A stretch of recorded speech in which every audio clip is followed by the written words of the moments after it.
ನಮಸ್ತೆ ಸರ್. ನಮಸ್ತೆ. ನಿನ್ನೆ RCB ವರ್ಸಸ್ ಪಂಜಾಬ್ ಮ್ಯಾಚ್ ನೋಡೇ ಇರ್ತೀರಾ ಅನ್ಕೊಂತೀನಿ. ನಿಮಗೆ ಗೊತ್ತು ಚಿನ್ನಸ್ವಾಮಿ RCB ಯಾಕೋ ರಿಪೀಟೆಡ್ ಆಗಿ ಸೋಲ್ತಾನೆ ಇರ್ತಾರೆ. ರೀಸನ್ ಏನಿರ್ಬೋದು, ಏನಾದರೂ ಐಡಿಯಾ ಇದೆಯಾ? ಮೇಡಮ್, ನಿನ್ನೆ ಮಳೆ ಬಂತು, ತುಂಬ ಪಿಚ್ಚು ನೆಂದೋಗಿತ್ತು. ಹೇಳ್ಬೇಕಂದ್ರೆ ಅದು ಟಾಸ್ಕ್ ತುಂಬ ಇಂಪಾರ್ಟೆಂಟ್ ಆಗಿತ್ತು. ಹೌದು, ಅವರು ಚೇಸ್ ತಗೊಂಡಿದ್ರೆ ಆಲ್ಮೋಸ್ಟ್ ಗೆಲ್ಬೋದಿತ್ತು. ನಿನ್ನೆ ಟಾಸ್ಕ್ದೇ ಮೇ ಬಿ ಇದ್ದಿತ್ತು. 14 ಓವರ್ ಅಷ್ಟೇ ಅಲ್ವಾ? ಹಾಂ, ಹೌದು. 14 ಓವರ್ ಆಲ್ ಔಟ್ ಆಗಿದಾರಲ್ಲ.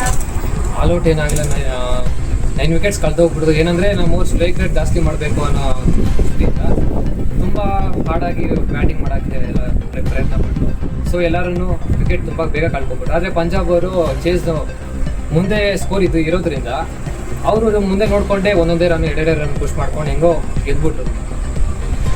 ಬಟ್ ಇದು ರಿಪೀಟೆಡ್ ಆಗಿ ಆಗ್ತಿದೆ. ಲಾಸ್ಟ್ ಟೈಮ್ ನೋಡಿದ್ವಿ ಡೆಲ್ಲಿ ಮ್ಯಾಚ್, KL ರಾಹುಲ್ ಅವ್ರ ಟೀಮ್ ಮ್ಯಾಚ್ ಕೂಡ ಇದೇ ರೀತಿ ಆಯಿತು. ನಮ್ಮ ಹೋಮ್ ಗ್ರೌಂಡ್, ನಮ್ಮ ಹೋಮ್ ಗ್ರೌಂಡ್ನಲ್ಲೇ ಸೋಲ್ತಾ ಇದ್ದಾರೆ. ಸೊ ರೀಸನ್ ಏನಿರ್ಬೋದು ಅಂತ? ಮ್ಯಾಮ್, ಅದೇನೋ ಪ್ರತಿ ಸಲನೂ ಹಿಂಗೆ ಆಗ್ತಿದೆ.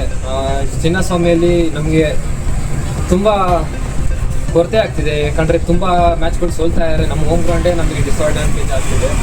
ಅದೇನು ಪ್ರಾಬ್ಲಮ್ ಅಂತ ಗೊತ್ತಿಲ್ಲ ಮ್ಯಾಮ್. ಬೇರೆ ಟೀಮೆಲ್ಲ ಚೆನ್ನಾಗೇ ಆಡ್ತಿದ್ದಾರೆ, ಬಟ್ ನಮ್ಗೆ RCB ಮಾತ್ರ ತುಂಬ ತೊಂದರೆ ಪಡ್ತಿದೆ. ಆದರೆ ಬೇರೆ ಹೋಮ್ ಗ್ರೌಂಡಲ್ಲಿ ಚೆನ್ನಾಗಿ ಆಡ್ತಿದ್ದಾರೆ. ಅದೇನೋ ತುಂಬ ನೋಡ್ಬೇಕು ಮುಂದೆ ಏನು ಆಡ್ತಾರೆ ಅಂತ. ಯಾಕಿರ್ಬೋದು? ಪ್ಲೇಯರ್ಸ್ ಏನಾದರೂ ಪ್ರಾಬ್ಲಮ್ ಅಥವಾ RCB ಮ್ಯಾನೇಜ್ಮೆಂಟ್ ಏನಾದರೂ ಸೋಲ್ತಾ ಇದೆಯಾ? ಪ್ಲೇಯರ್ಸ್ ಸೆಲೆಕ್ಟ್ ಮಾಡೋದ್ರಲ್ಲಿ ಪ್ರತಿ ಸರಿ ನೋಡ್ತಾ ಇದ್ದೀವಿ. ಲಾಸ್ಟ್ ಟೈಮ್ ಇರೋರು ಈ ಟೈಮ್ ಇರಲ್ಲ. ಲಾಸ್ಟ್ ಟೈಮ್ ತುಂಬ ಸ್ಟ್ರಾಂಗ್ ಇತ್ತು, ಈ ಟೈಮ್ ಕಂಪ್ಯಾರಿಟಿವ್ಲಿ ಸ್ವಲ್ಪ ವೀಕ್ ಇದ್ದಾರೆ. ಇಲ್ಲ ಮ್ಯಾಮ್, ಹೇಳ್ಬೇಕಂದ್ರೆ ಈ ಸಲನೇ ಸ್ಟ್ರಾಂಗ್ ಆಗಿದ್ದಾರೆ ಅನ್ಸುತ್ತೆ. ಮೇ ಚೆನ್ನಾಗೇ ಆಡ್ತಾರೆ. ಇನ್ನೂ ಮುಂದೆ ಇದೆ ಮ್ಯಾಮ್. ಗೇಮು ಗೆಲ್ತಾರೆ.